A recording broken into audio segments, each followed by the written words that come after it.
Shalom teman-teman semua yang sangat dikasihi oleh Tuhan Yesus. Sebagai tambahan pemaparan, Mari kita renungkan bersama pelajaran 2 buku Sekolah Minggu LLB kita ini, Hukum Taurat dan Anugerah, dengan nas firman Tuhan Galatia 4 ayat 1 sampai 11. Kita akan memulai dari Galatia 3 ayat 16. Di Kejadian 15 di Perjanjian Lama, Tuhan sendiri secara langsung berjanji kepada Abraham. Dari ayat 18, janji Tuhan itu adalah Tuhan menganugerahkan kasih karunia-Nya kepada Abraham. Di ayat ini kita juga melihat Abraham memperoleh anugerah kasih karunia Tuhan oleh janji Tuhan, bukan oleh hukum Taurat. Hukum Taurat yang menurut ayat 17 baru datang ke umat manusia 430 tahun setelah janji Tuhan diucapkan kepada Abraham. Tidak dapat mempengaruhi, tidak dapat mengotak-atik janji Tuhan kepada Abraham yang berupa anugerah kasih karunia Tuhan itu. Pertanyaannya adalah, kalau demikian, apakah maksudnya hukum Taurat? Ayat ke-19 menjelaskan, Tuhan memberikan hukum Taurat kepada umatnya melalui Musa karena umatnya itu banyak sekali melakukan pelanggaran-pelanggaran. Di ayat yang ke-24 firman Tuhan menunjukkan bahwa hukum Taurat adalah penuntun bagi umat Tuhan di dalam mereka menjalankan kehidupan mereka sebagai umat Tuhan sampai Kristus datang. Di Galatia 4 ayat 2 firman Tuhan menambahkan hukum Taurat itu berfungsi sebagai pengawas, berfungsi sebagai wali bagi umat Tuhan dalam mereka menghidupi kehidupan mereka sebagai umat Tuhan sampai saat yang telah ditentukan oleh Tuhan. Dan saat itu adalah pada saat Tuhan mengutus anaknya, yaitu Kristus, ke umatnya. Setelah beratus-ratus bahkan beribu-ribu tahun, hukum Taurat ini menjadi bagian dari kehidupan umat Tuhan.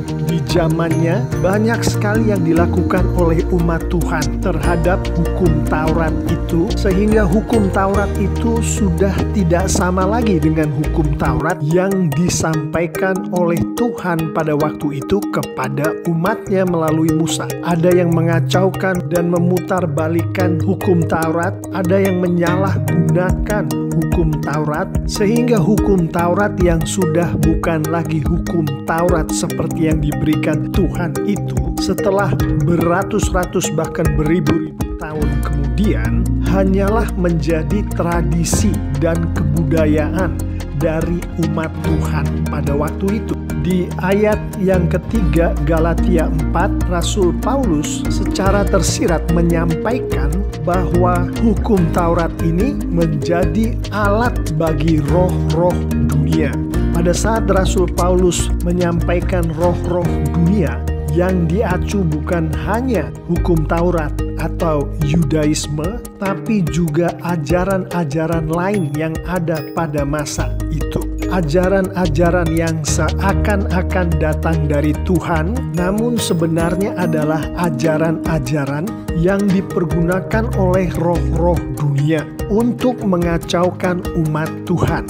Rasul Paulus mengatakan, sebagaimana disampaikan di ayat 9, roh-roh dunia ini dengan ajaran-ajarannya adalah lemah, karena ajaran-ajaran ini tidak menyelamatkan umat manusia. Manusia yang mengikuti ajaran-ajaran ini tidak akan masuk surga. Rasul Paulus juga mengatakan roh-roh dunia dengan ajaran-ajarannya ini adalah miskin, karena ajaran-ajaran ini tidak akan bisa membawa umat manusia memperoleh kelimpahan berkat Tuhan. Manusia yang mengikuti ajaran ini miskin akan kelimpahan berkat Tuhan. Di ayat ini juga Rasul Paulus menanyakan, mengapa umat Tuhan memperhambakan diri mereka lagi kepada roh-roh dunia dan ajaran-ajarannya itu? Mengapa umat Tuhan memelihara hari-hari tertentu, bulan-bulan tertentu, tahun-tahun tertentu, di mana di hari, bulan, dan tahun itu umat Tuhan melakukan tradisi dan ritual dari ajaran-ajaran roh-roh dunia itu. Kembali ke Galatia 3 ayat 18, Rasul Paulus mengingatkan dengan tegas bahwa anugerah kasih karunia Tuhan itu termasuk keselamatan, termasuk kelimpahan hidup melalui berkat-berkat Tuhan, bukan berasal dari hukum Taurat, bukan berasal dari ajaran-ajaran roh-roh dunia ini, tapi berasal dari janji Tuhan yang langsung diucapkan kepada Abraham pada waktu itu dan langsung diucapkan kepada umatnya di masa-masa ini. Di masa-masa ini Tuhan langsung menyampaikan anugerah kasih karunia-Nya melalui Kristus. Demikianlah Bapak Ibu Saudara-saudari yang sangat dikasihi oleh Tuhan Yesus, perihal hukum Taurat dan anugerah Tuhan. Kita akan menutup renungan tambahan pemaparan untuk pelajaran 2 ini dengan melihat 2 penerapan. Dari Galatia 4 ayat 11 dan ayat 9, kita mengetahui kekhawatiran Rasul Paulus akan umat Tuhan saat itu pada saat mereka berbalik dari Kristus, berbalik dari Injil Kristus ke roh-roh dunia, ke ajaran-ajaran roh-roh dunia itu. Yang mana roh-roh dunia dan ajaran-ajarannya tidak menyelamatkan dan tidak memberkati. Penerapan pertama, hai umat Tuhan, tinggalkanlah ajaran-ajaran lain itu. Ajaran-ajaran roh dunia itu.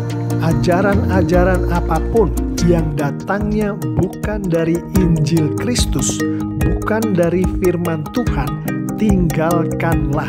Penerapan yang kedua masih dari ayat yang sama, di mana secara tersirat Rasul Paulus menyampaikan untuk memperoleh anugerah kasih karunia Tuhan, maka seseorang harus mengenal Allah, harus mengenal Tuhan, harus dikenal Allah, harus dikenal Tuhan. Penerapan kedua adalah mengenal dan dikenal Tuhanlah, hai umat Tuhan.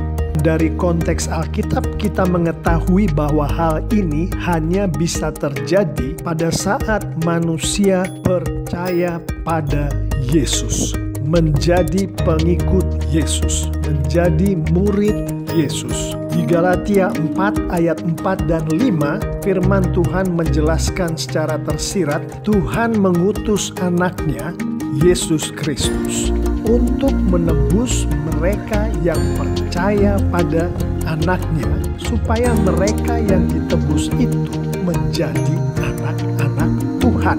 Di ayat 6 dan 7, firman Tuhan menyampaikan roh anak Tuhan, yaitu Yesus, akan berada di dalam mereka yang percaya kepada Yesus. Dengan beradanya roh Yesus itu di dalam orang-orang yang percaya kepadanya itu, si orang-orang percaya ini menjadi ahli-ahli waris Tuhan.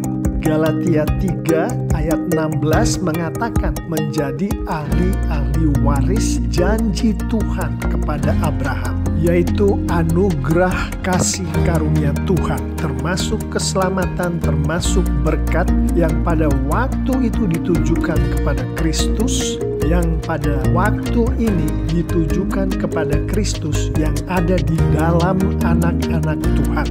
Jadi tinggalkanlah ajaran-ajaran lain itu dan mengenal dan dikenal Tuhanlah, hai anak-anak Tuhan yang sangat dikasihi oleh Tuhan Yesus. Dengan begitu Tuhan Bapa kita di surga dipermuliakan dan anak-anak Tuhan termasuk kita semua dianugerahi dengan kasih karunia Tuhan, termasuk keselamatan, termasuk kelimpahan hidup yang adalah berkat dari Tuhan. Amin.